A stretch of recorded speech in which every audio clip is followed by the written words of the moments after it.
Question में हमारे पास दो स्फेरिकल बॉडीज दी गई हैं।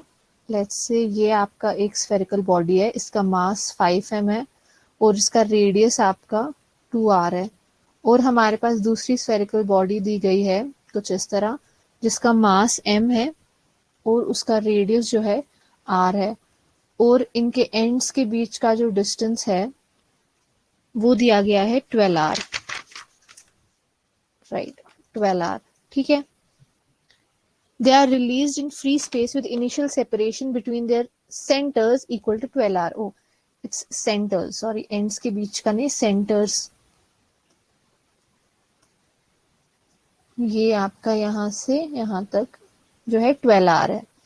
ठीक है। If they attract each other due to gravitational force only, then the distance covered by the smaller body just before collision is.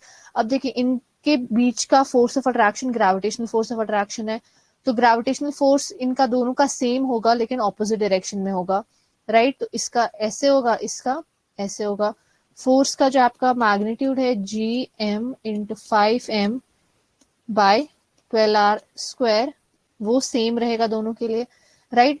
अब हमें ये बता रहा है, ये अट्रैक्ट कर रहे हैं, हमें बताना है लेट से ये कुछ इस पॉइंट पे जो है कोलाइड कर रहे हैं। ठीक है। 5m का जो डिस्टेंस है, 5m के एंड से पॉइंट ऑफ कोलिजन तक लेट से x1 डिस्टेंस है, और जो आपका छोटा स्फेयर है m, उसके एंड से पॉइंट ऑफ कोलिजन तक x2 डिस्टेंस है। ठीक है। हमें x2 बताना है कितना है। ठीक है। Distance of the smaller body from the point of collision. Let's see, आपका फोर्स इसके बराबर है, आपको पता है फोर्स बराबर होता है मास इनटू एक्सेलरेशन के, राइट। तो अगर आप एक्सेलरेशन को देखें, आपका एक्सेलरेशन प्रोपोर्शनल आ रहा है f/m के। अब फोर्स तो दोनों के लिए सेम है, यानी कि एक्सेलरेशन होगा प्रोपोर्शनल मास के लिए, इनवर्स ऑफ द मास, यानी कि आपका जो मास ऑफ m का स्फेयर है उसका एक्सेलरेशन प्रोपोर्शनल होगा, इनवर्सली प्रोपोर्शनल होगा उसके मास के, और 5m स्फेयर का जो एक्सेलरेशन है वो इनवर्सली प्रोपोर्शनल होगा उसके मास के। यानी कि अगर हम लिखें acceleration of smaller sphere divided by acceleration of larger sphere, तो वो आएगा 5m/m, यानी कि वो आएगा 5, यानी कि am and a of 5m will be equal to 5। ये हम ऐसे रखते हैं। ठीक है। अब देखते हैं आपका जो आपका बड़ा स्फेयर है 5m मास का, 5m वाले स्फेयर की अगर हम बात करें, हम निकालते हैं x1 के लिए, हम इक्वेशन ऑफ मोशन लिखेंगे। तो अगर हम लिखें s is equal to ut plus half of at square. ठीक है। तो s ये कितनी डिस्टेंस जा रहा है पॉइंट ऑफ कोलिजन तक, x1। इनिशियल वेलोसिटी तो इसकी 0 है, plus half of a of 5m into T square, right. तो अगर आप यहाँ से a ऑफ 5m लिखें, वो आएगा twice x1 divided by T square. ये आपकी पहली रिलेशन आ गई। फिर अगर हम अपने छोटे स्फेयर की बात करें, जो आपका m मास का स्फेयर है, उसके लिए भी अगर हम लिखें s is equal to U T plus half of A T square, distance उसके लिए x2 है, इनिशियल वेलोसिटी 0 है, plus half of a of m into T square. Time तो दोनों को सेम लग रहा है, राइट।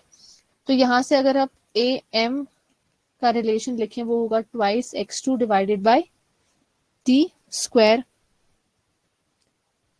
राइट। ये आपका दूसरा इक्वेशन आ गया। अब अगर हम इन दो इक्वेशंस को डिवाइड करें, हम सेकेंड इक्वेशन को पहले से डिवाइड करते हैं, यानी कि am bye a of 5m आपको मिलेगा, लेट्स सी, ये होगा twice x2 divided by T square into twice x1 into T square. तो टी स्क्वायर कैंसिल, 2 से 2 cancel. am bye a 5m आपको मिला था 5, यानी कि 5 is equal to x2 bye x1, यानी कि आपको x2 मिल रहा है 5 टाइम्स x1। अब अगर आप डायग्राम की तरफ देखें, तो आपकी ये सारी डिस्टेंस यहां से लेकर यहां तक 12r है। तो 12r में आपका पहले इतना आ रहा है, यानी कि रेडियस बड़े r का, यानी कि 2r plus x1 plus x2 plus r 12r के बराबर है, राइट।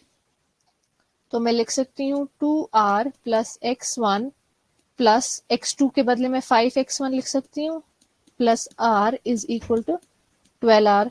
यहां से हमें मिलेगा 6x1 is equal to 9r। xr मिला मुझे, x1 मिला मुझे 3r/2, यानी कि x2 मेरा है 5 टाइम्स x1 यानी कि 5 इंटू 3r/2, यानी कि x2 यहां से मुझे मिलेगा 7.5r। ये हो गया आपका वैल्यू, ये आपका आंसर बन जाएगा।